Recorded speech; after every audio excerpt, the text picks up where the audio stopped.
Jeff, we're continuing on in our journey where we're looking at these various exhortations in Scripture.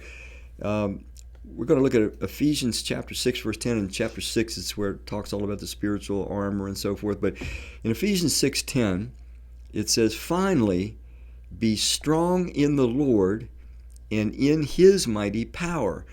Now, this is one of those verses that, as a new Christian, and then going, many years and re-examining it again and again and again, I realized that there's been layers of understanding of this verse. So when you first read it, it says, "Be strong in the Lord and in His mighty power." So if I were teaching this, my question to a group of people would be, what does that mean? What picture does that bring in mind? What does it mean to be strong in the Lord and in His mighty power? Does that mean we're supposed to go around doing the miracles that Jesus did? Well, hardly, because we can't. It's not God's intention, not His purpose for our lives. But what does it mean then to be strong in the Lord? Well, someone say, well, it's like being a strong Christian. And I'd say, okay, what does that look like? What does a strong Christian look like? Well, like a strong Christian goes to church regularly, and a strong Christian reads their Bible, and they pray, and they serve, and they give, and they try to reach others for Christ. And I'd say, yeah, that's all true. But frankly, being an older Christian now that's walked with the Lord for some years and absorbed His Word over decades, that's not really what this is saying. What it's saying when it says, "Be strong in the Lord and in His mighty power," Jesus walked through life empowered. But He wasn't empowered in the way that we tend to fixate on. We tend to fixate on the miracle-working power, but that's not really what this was talking about. Jesus was beyond temptation. Now let me rephrase that. That's not to say that He could not be tempted. Satan tried to tempt Him, but Jesus did not succumb to it. So that's what I meant by beyond temptation.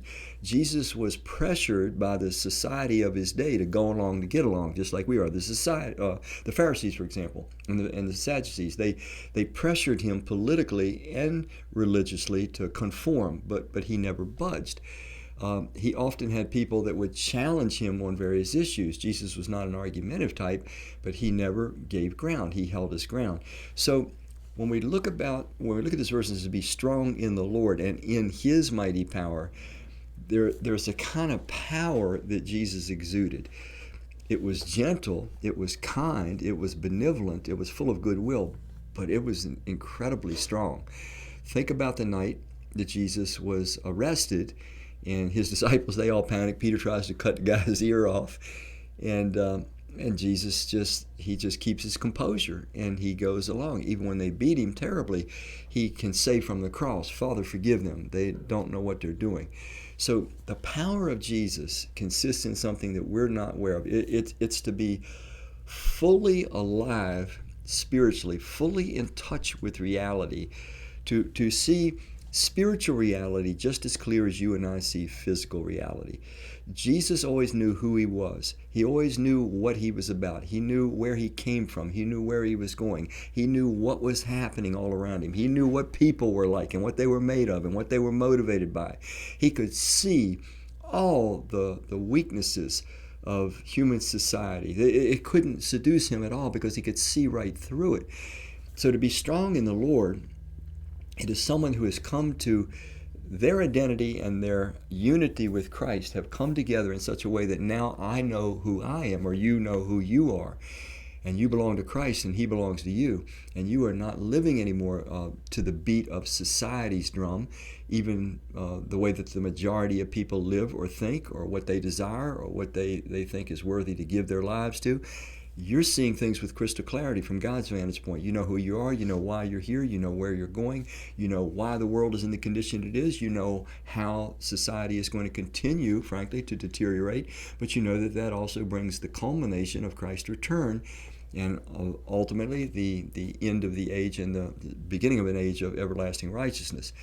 So it's these constant points of clarity that makes us strong in the Lord, that enables us to withstand temptation, that enables us not to blend in and go along. It enables us not to feel jealous and envious of those in this world that are rich and powerful and prestigious and popular and have possessions. We see the thinness of it. We see how shallow it is. We see spiritual reality just as clearly as we see temporal or physical reality. Now, for us as humans, this is not as perfect as it was with Christ. Therefore, our strength is always going to be contingent strength, and we need closeness with Christ. We need interaction with Him on a regular basis in innumerable ways, whether it's interaction with other believers and His presence in them, or reception of His word and teaching, or whether it's singing praise, which then stirs our hearts and minds to lay hold of spiritual reality again. So there's multiple ways, but this being strong in the Lord, it's actually an inner condition.